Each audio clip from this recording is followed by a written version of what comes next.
The Warriors' draft mistakes have hurt before, but this one is starting to sting in a new way because a rival pick is taking off.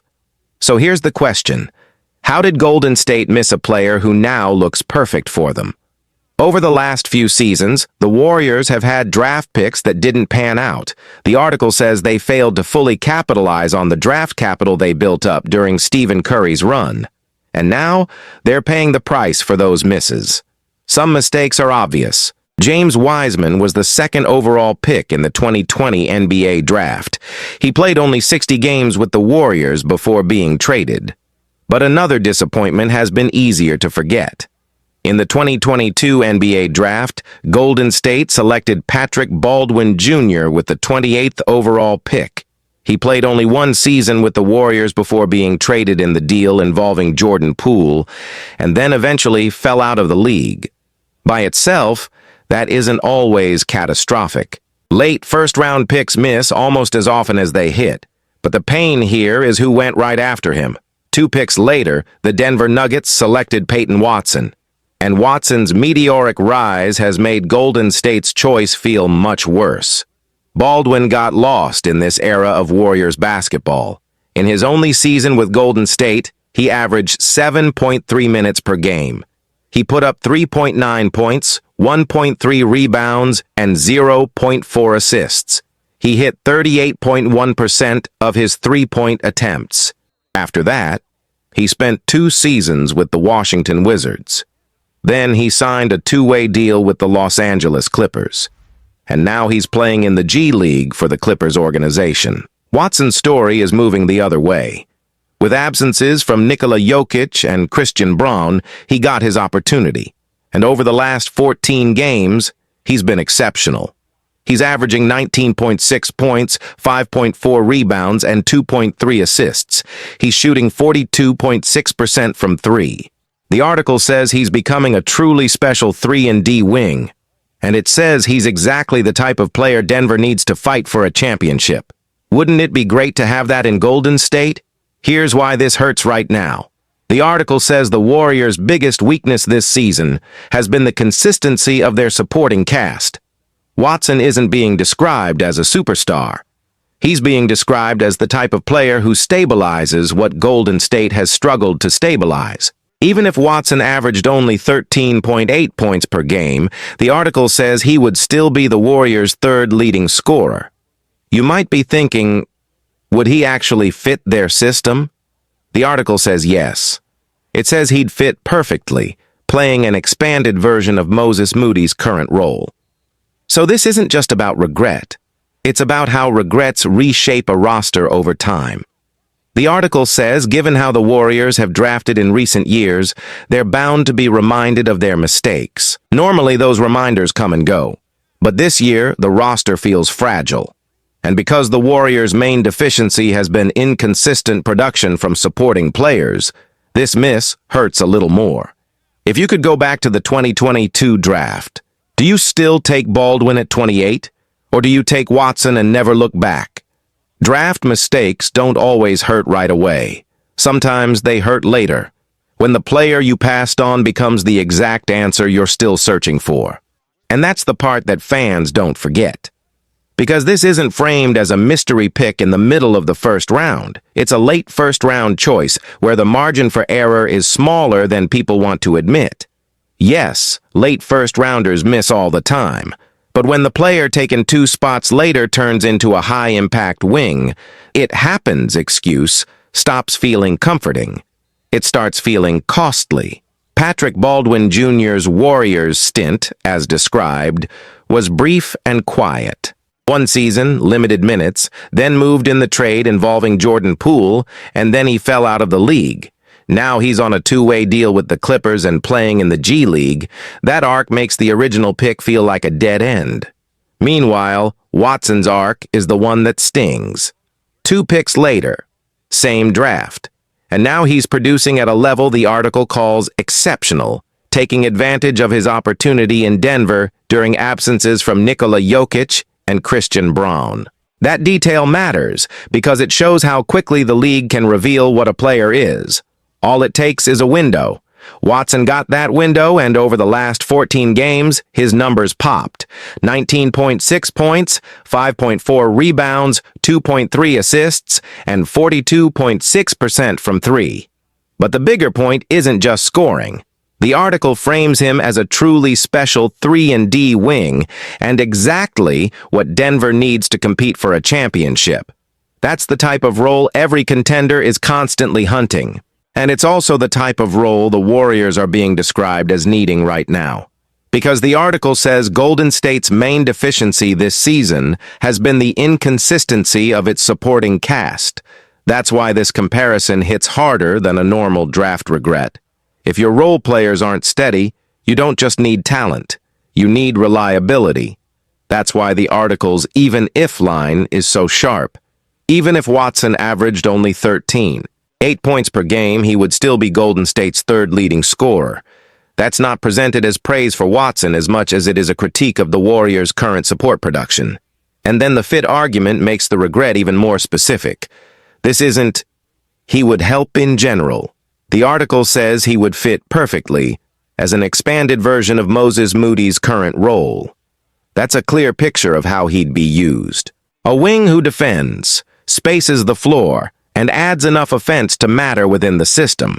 So when the Warriors look back at that 2022 draft, it isn't just about missing a player. It's about missing a solution to a problem they're still dealing with.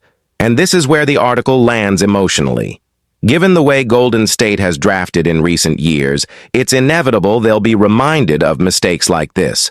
Normally, those reminders fade. But with the roster feeling fragile and the supporting cast lacking consistency, this one doesn't fade. It lingers. Because it's the kind of miss that doesn't just cost you a pick. It costs you time. It costs you answers. And when you're trying to maximize the years you have with Stephen Curry, that's what makes it feel so much more devastating. A long-time Warriors what-if reunion just moved closer than it's been in years. Golden State is still expected to explore the trade market for Jonathan Kuminga in the coming weeks, but the search for the right move might end up circling back to a very familiar face. Andrew Wiggins. The idea of flipping Kuminga for a Wiggins reunion isn't new. What's new is that it might actually be realistic now, after reports that the Miami Heat are evaluating Wiggins' trade market. A Wiggins reunion could be back on the table. Wiggins has had a solid season in South Beach after being part of the blockbuster Jimmy Butler trade last February. But according to Hoops Hype's Michael Scotto on Friday, that hasn't stopped Miami from exploring potential trade opportunities involving the 2022 All-Star.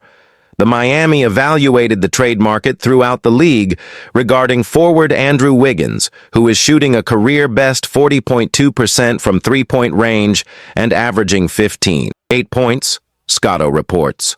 For Golden State, that one report opens the door to something significant. A move like this could upgrade the Warriors in the short term without damaging their long-term flexibility. That matters, because Wiggins has a $30.2 million player option for next season.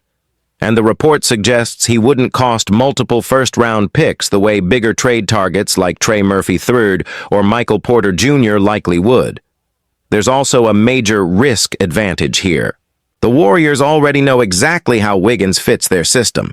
He was a productive, valuable piece for 5 years in Golden State, especially in 2022, when he was arguably the team's second-best player during their championship season. That familiarity lowers the uncertainty. You're not guessing how the puzzle pieces will fit, and the Warriors' roster situation has changed since they moved on from him. Golden State let Wiggins go because they needed a true second scoring option. Since then, Jimmy Butler has filled that role perfectly after arriving. That shift changes what Wiggins would be asked to be now. He wouldn't need to carry the offense as the guy. He'd be an ideal third or fourth starter, exactly the kind of role the Warriors reportedly need at this point, especially because of his three-point shooting and defense. The Kuminga connection and why it could still matter. The Heat have shown interest in Kuminga in the past. Scotto notes that the interest seems to have cooled recently, but the door might still be open enough for real talks.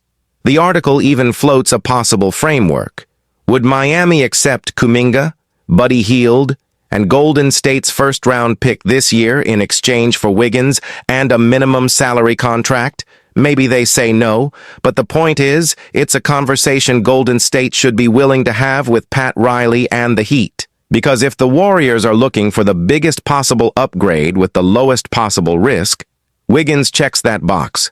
The argument is that he could be the rare best of both worlds move, meaningful short-term improvement without sacrificing the team's ability to chase a major future swing, like pursuing Giannis Antetokounmpo or making another big trade down the road. And that's why this rumor hits differently than most mid-season noise. It isn't built on a mystery fit. It's built on a player the Warriors already know inside and out. That familiarity is the entire selling point here. With many trade targets, the risk is always the same.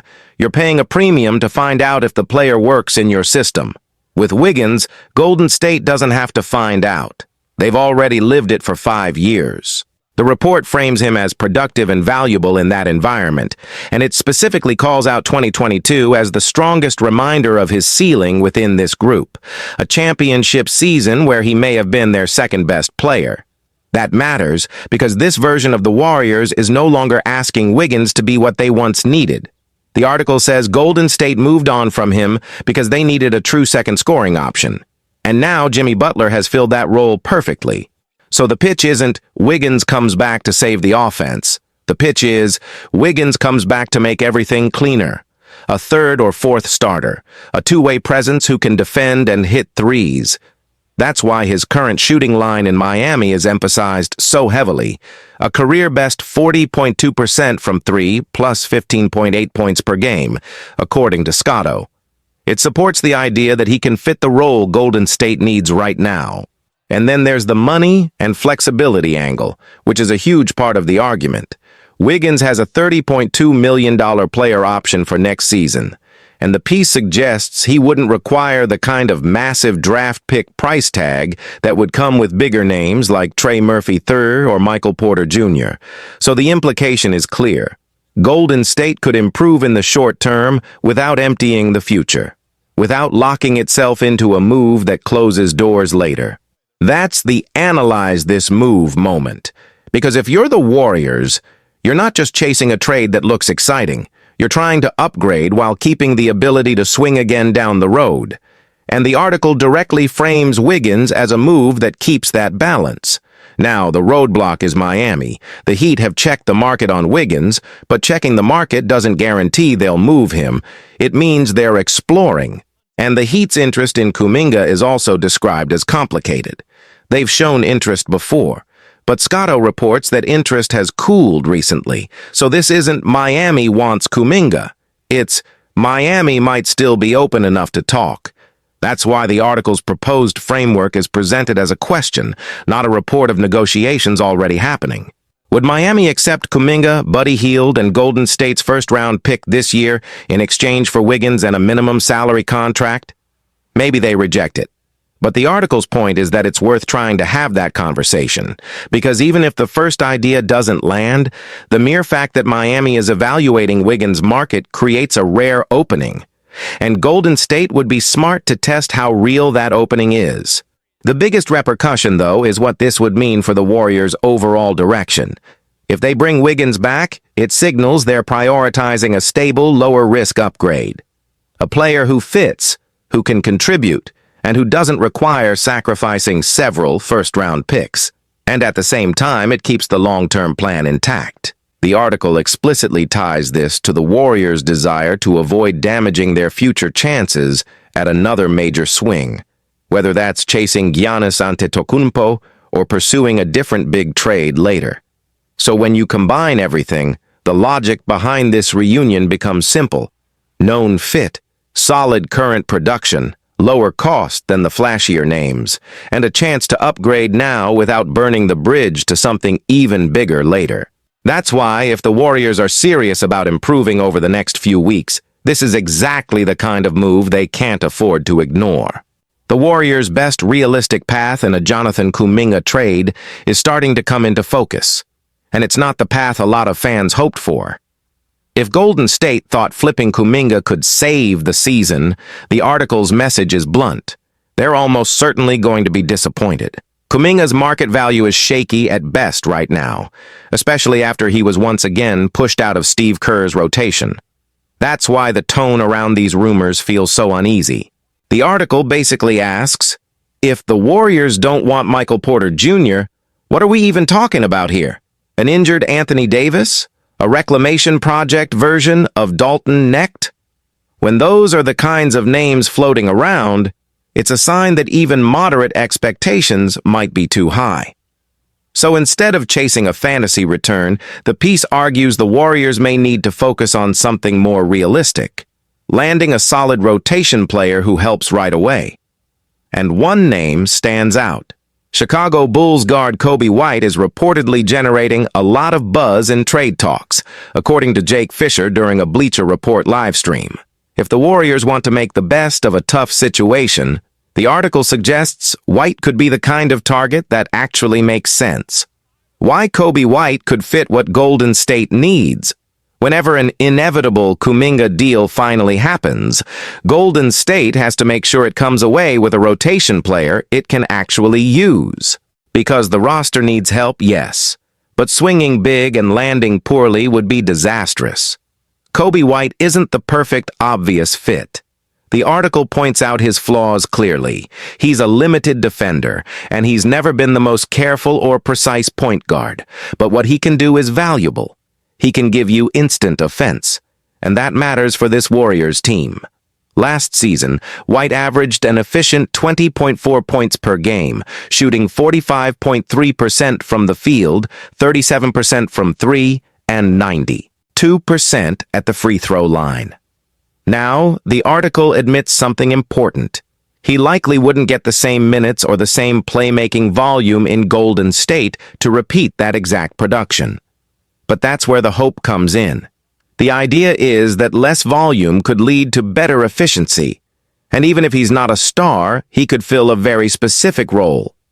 Someone Steve Kerr can trust to create offense for the second unit. That role has value if he's more consistent doing it than Brandon Podziemski and Buddy Hield have been.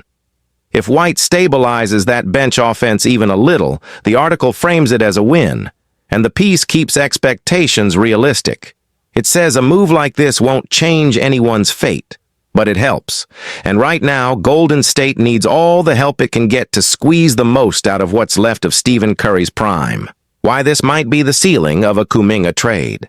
If Kuminga is moved with few or even no assets attached, the article says the Warriors probably can't aim much higher than a player like White, and even that might be optimistic. Still, Fisher noted that Chicago definitely liked Kuminga in the past, which keeps the door open to something like this actually happening, especially if the Bulls don't want to deal with the cost of White's next contract. If Kuminga's Warriors tenure ends in this kind of modest return, the article says it will be remembered as a disappointment, but it also suggests maybe it was always headed this way. Either way, the piece ends with a clear stance. This isn't the time to reflect. The priority is making the best basketball decision available right now. And if that means a smaller move, like bringing in Coby White to help steady the offense, then that may be the most sensible route Golden State has. Because once you accept that a star return is becoming less and less realistic, the whole strategy has to shift. It stops being about winning the headline, it becomes about winning the rotation. And that's the core point the article is making about Kuminga right now. His market value isn't just unclear. It's uncertain precisely because he's been pushed out of Steve Kerr's rotation again. That matters, because teams don't pay premium prices for questions. They pay for clarity. So when the rumor mill starts drifting into uncomfortable territory, like the article's mentions of an injured Anthony Davis or a reclamation project version of Dalton Knecht, it's a signal that the conversation has gotten messy.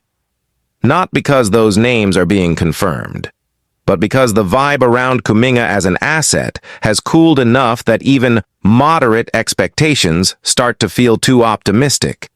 That's why the pivot to Coby White is presented as the sensible lane. Jake Fisher saying White is generating a lot of buzz in trade talks matters here because it suggests White is actively being discussed around the league. And if he's actively being discussed, the Warriors have a realistic chance to insert themselves into that market. Now, the article doesn't pretend White is perfect. It flat out calls him a limited defender. And it says he's never been the most careful point guard. So the pitch isn't, he fixes everything. The pitch is narrower, and that's what makes it believable. White is a player who can spark offense quickly, the type of player who can come in and immediately put pressure on the defense. That kind of skill becomes especially valuable if your second unit has struggled to create consistent scoring, which is exactly the comparison the article makes. If White can be more reliable in that role than Brandon Podziemski and Buddy Hield have been, that's a win. Not a transformation, but a win.